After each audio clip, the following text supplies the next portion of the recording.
Sahabat pemilih, masih berbicara tentang peran perempuan dalam menyukseskan pemilu. Dinamis episode ke-40 menghadirkan narasumber Kristiana Sri Andayani SKP MPH yang merupakan Ketua Wanita Katolik Republik Indonesia cabang Kabupaten Klaten. Dan akan dipandu oleh host kita, Ketua Divisi Perencanaan Data dan Informasi KPU Klaten, Syamsul Ma'arif SPDI. Dapatkan informasi terbaru seputar kepemiluan dengan cara subscribe channel YouTube KPU Klaten dan pastikan sahabat pemilih menyaksikan episode terbaru Dinamis setiap Kamis mulai pukul 10 waktu Indonesia Barat.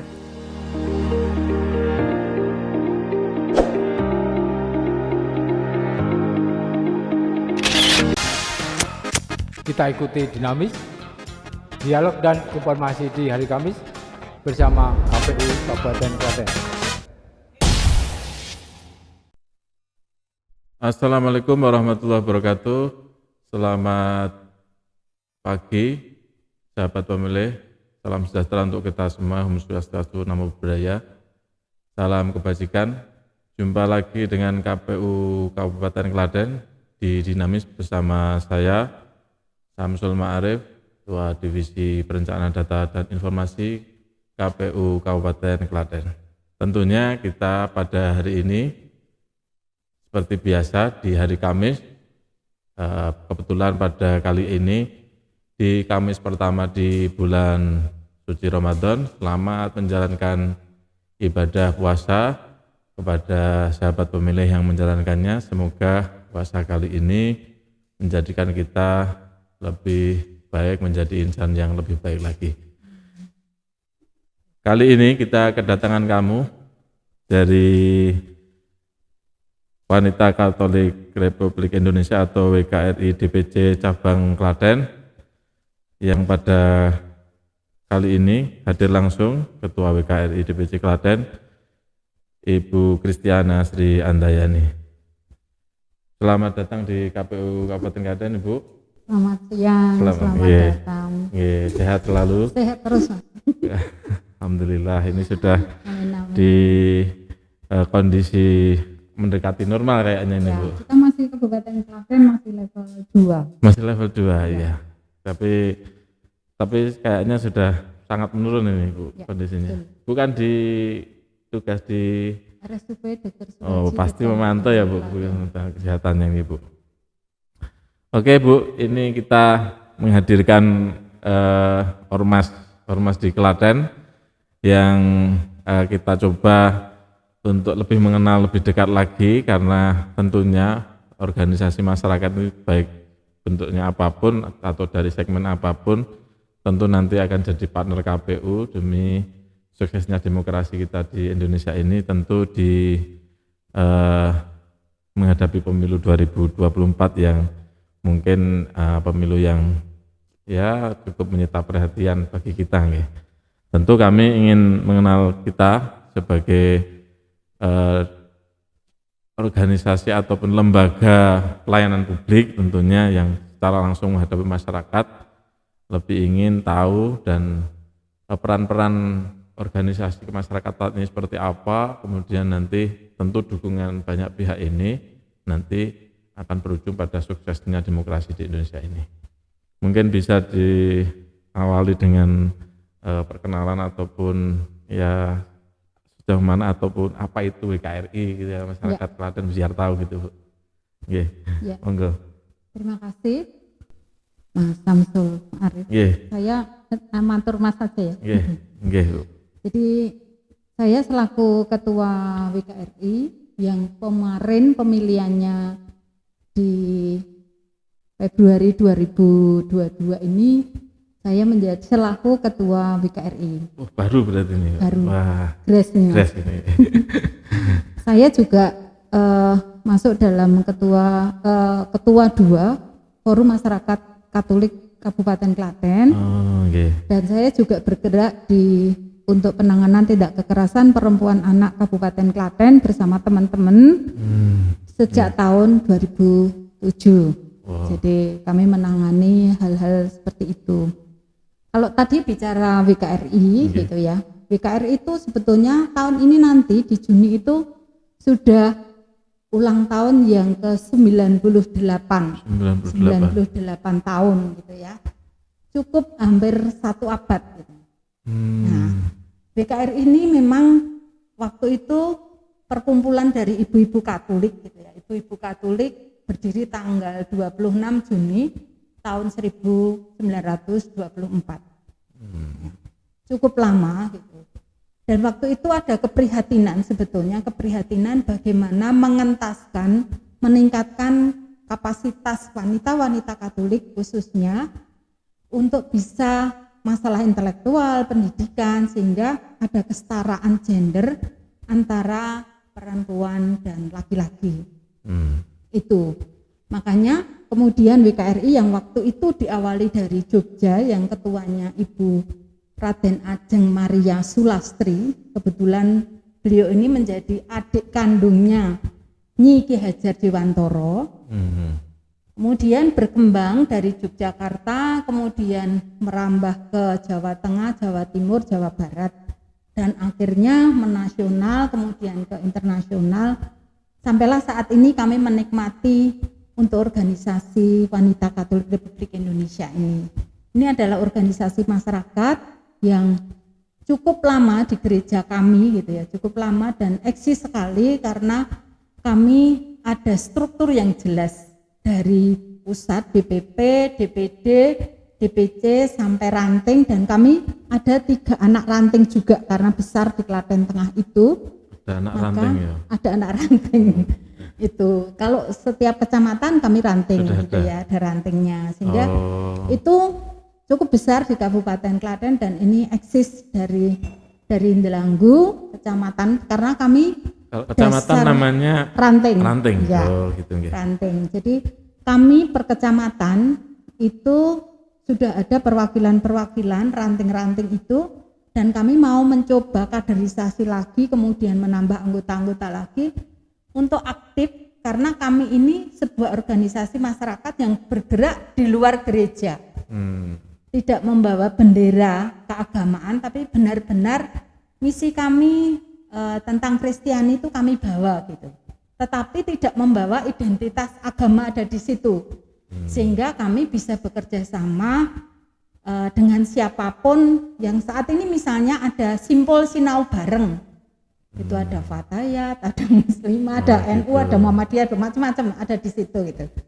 Nah, ini yang cukup luar biasa yang kami mengalami di Klaten ini, mudah-mudahan menjadi ormas-ormas yang semacam mari untuk menjadi penggerak atau Kabupaten Klaten yang damai Pancasilais gitu, sehingga mudah-mudahan ini nanti tercapai dengan bagus. Jadi misi kami bahwa kami harus bergerak untuk masyarakat, bukan ormas politik kami ini, tetapi tidak menuntut kemungkinan kader-kader kami masuk di politik.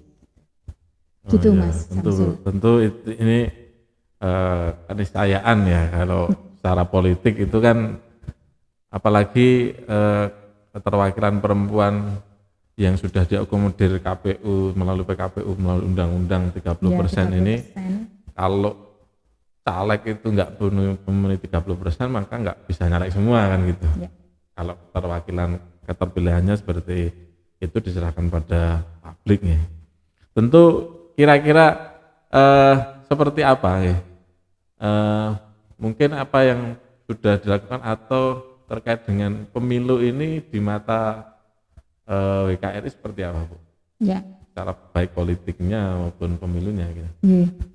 Jadi pemilu itu kan salah satu wujud kami bersama gitu ya, organisasi maupun secara pribadi, bagaimana mewujudkan bangsa ini gitu ya, dengan melalui pemilu ini memilih orang-orang yang benar-benar punya kapabilitas untuk bisa masuk menjadi pemimpin-pemimpin di negara kita ini dengan pluralisme yang cukup luar biasa.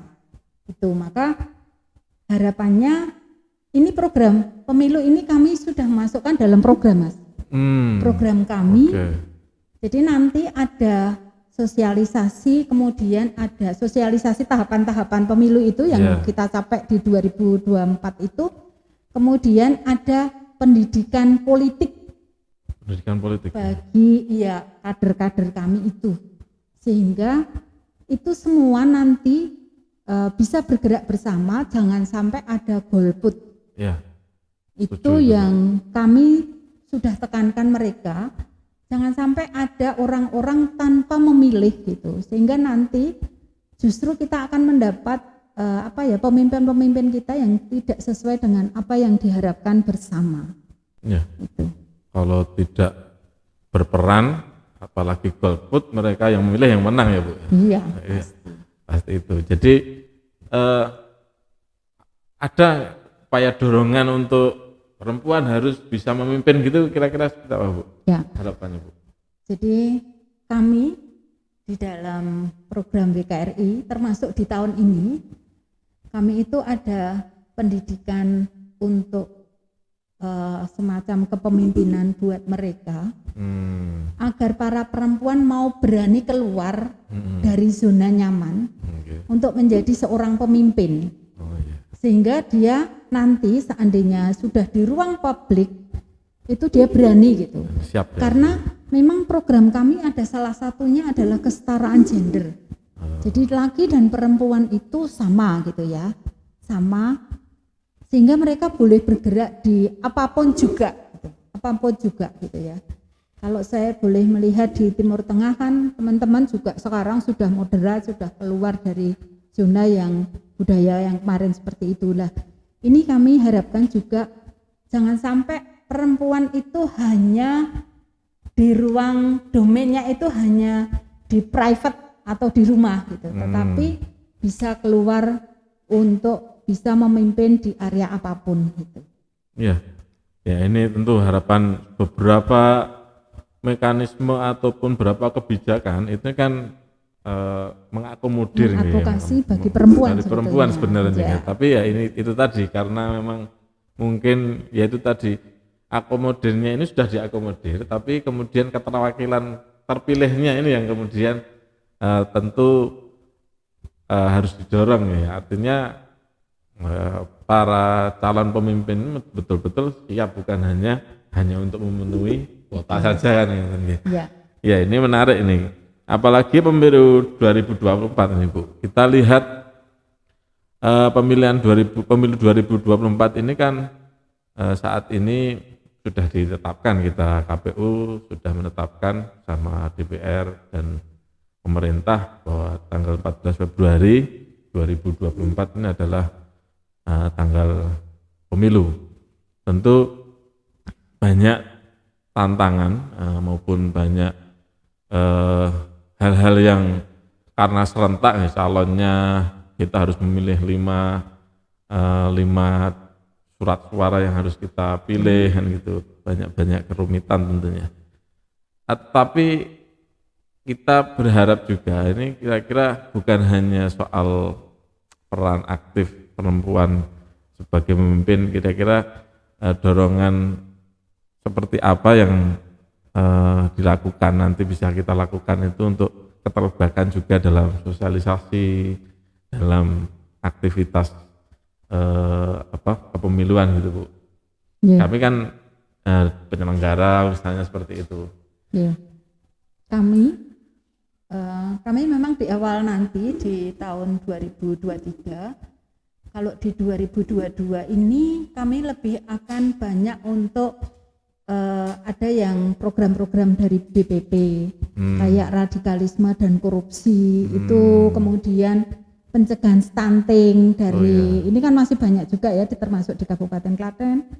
Kemudian peran perempuan kan besar sekali di sini tuh, mau korupsi, mau radikalisme, mau stunting. Kemudian gini Mas, saya pengen perempuan itu berdaya ya, baik itu tidak hanya sekedar kemampuan secara intelektual, tetapi secara ekonomi juga. Maka kami mendengung-dengungkan bagaimana adanya UMKM itu benar-benar, karena sebetulnya dengan pemerintahan sekarang ini UMKM punya jatah besar. Iya. Ya. Iya. Anggaran 40% itu aja harus diberikan ke produk dalam negeri misalnya. Hal-hal itu mendorong kita semua untuk ke sana. Maka saya ke teman-teman, ke pengurus baik itu di cabang, di ranting maupun anak ranting untuk bisa bersama-sama nih di tahun ini gitu. Kemudian nanti di awal tahun 2023 kami sudah merencanakan untuk menggagas nanti pesta di 2024 itu di Februari itu.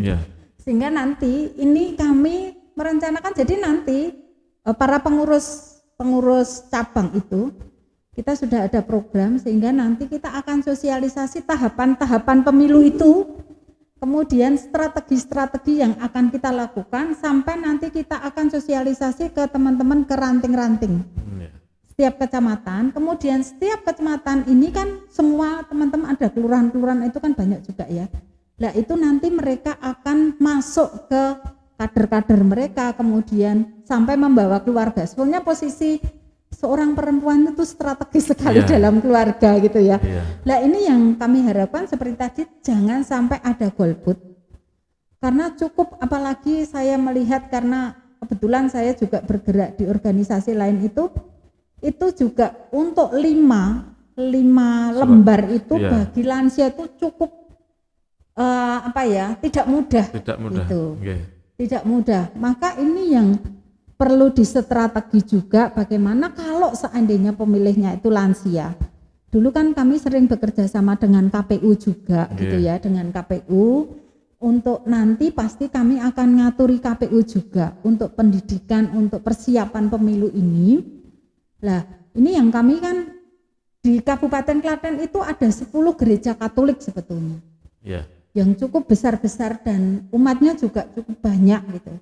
Nah ini mari kita nanti, saya harapkan kami akan menggandeng untuk KPU untuk mensukseskan pemilu 2024 ini. Sehingga kami mohon nanti juga dari KPU, karena paling tidak memang kami di spot baik itu narasumber dan lain-lain, mungkin ini bisa menjadi lahan untuk saling bekerja sama. Untuk mensukseskan pemilu 2024 itu Mas. Tentu kami sangat mengucapkan terima kasih sekali dengan program-program yang mungkin nanti bisa disondingkan dengan program KPU ya tentunya. Kita ada khusus pendidikan pemilih khusus wanita, perempuan gitu masih. Terus pemula juga kami gitu, masih banyak. Catatannya kalau melihat pemilu 2019, hasil pemilu 2019 untuk pemilu 2024 dari sisi keterwakilan, dari sisi mekanisme pemilu itu gimana catatannya Bu? Kalau jenengan melihat saat ini gitu loh, yang perlu harus didorong maupun apa yang harus dilakukan seperti apa? Jadi gini Mas Samsul, waktu 2019 itu saya juga muter ya, dari kecamatan, dari kelurahan-kelurahan melihat mekanisme itu. Jadi kalau melihat itu kemarin, saya membayangkan yang ini nanti pasti akan lebih rumit lagi gitu ya. Cuman kita memang harus siap untuk strategi untuk bagaimana baik itu pemula maupun lansia yang belum pernah ikut gitu ya. Karena mereka biasanya ada kebingungan di situ. Itu yang perlu didampingi ya. Maka nanti jangan sampai kalau di rumah sakit sudah terakomodir, di tempat-tempat institusi sudah, cuman nanti yang ada di rumah ini kita harapkan tetap mereka bisa membawa mereka ke TPS ini sehingga mereka bisa mencoblos itu. Kemudian kalau melihat kemarin pemilu yang kemarin, saya kira dari KPU sudah luar biasa koordinasinya, maka saya melihat Bapak Ibu di KPU ini tidak ada waktu kerja gitu ya. Kalau saat-saat menjelang atau sampai jam itu nggak ada jam kerja lagi gitu. Demi menyukseskan untuk ini kan pesta besar untuk negara kita gitu. Sehingga nanti menjadi ada pemilih yang luar biasa kita didik, sehingga nanti akan ada pemimpin-pemimpin yang kita pilih yang benar-benar sesuai dengan cita-cita kita bersama agar Indonesia itu benar-benar adil, makmur dan sejahtera. Itu. Siap. Mungkin terakhir pesannya buat sahabat-sahabat pemilih khususnya yang perempuan atau teman-teman atau Bapak Ibu pemilih di Kabupaten Klaten ini dalam rangka sukses 2024 Bu. Yes. Monggo. Terima kasih. Jadi sobat pemilih, mari kita akan sukseskan di 2024 ini gitu ya, agar jangan sampai ada yang golput. Jangan sampai ada yang golput. Mari berikan suara kita sesuai dengan hati nurani kita. Pasti sebelum memilih, sobat pemilih ini sudah tahu track record masing-masing yang mau dipilih, sehingga kita jangan sampai salah memilih orang dan jauhkan karena kita memilih itu karena uang atau karena sesuatu hal, sehingga sobat pemilih memilih orang yang salah hanya gara-gara sudah diberi sesuatu sehingga memilih ini, karena ini tanggung jawab kita 5 tahun mendatang. Maka sekali lagi bagi sobat pemilih, mudah-mudahan kita semua ini semua clear, semua aman, sehingga benar-benar Indonesia ini semakin maju. Amin. Dan menjadi besok memilih pemimpin-pemimpin yang semakin memperhatikan untuk kepentingan rakyat secara bersama. Terima kasih, selamat siang sobat pemilih. Wassalamualaikum warahmatullahi wabarakatuh. Salam sejahtera buat kita semua. Amin. Terima kasih rawuhipun Bu Kristiana Sri Andayani SKP MPH, Ketua WKRI DPC Cabang Klaten di KPU Kabupaten Klaten. Kita mungkin jumpa lagi di kesempatan yang lain. Oke, begitu sahabat pemilih. Demikian dinamis episode kali ini. Jangan lupa like, comment, share, subscribe YouTube KPU Klaten. Oke, jangan lupa juga cek nama sahabat pemilih di Lindungi Hakmu. Buka Play Store, klik Lindungi Hakmu, install, coba cek. Kalau belum terdaftar silahkan daftar. Kalau ada keluarganya yang TMS silahkan lapor di Lindungi Hakmu. Demikian, semoga sehat selalu dimanapun berada. Ada kekurangan mohon maaf. Wassalamualaikum warahmatullahi wabarakatuh. Selamat siang, salam sejahtera untuk kita semua.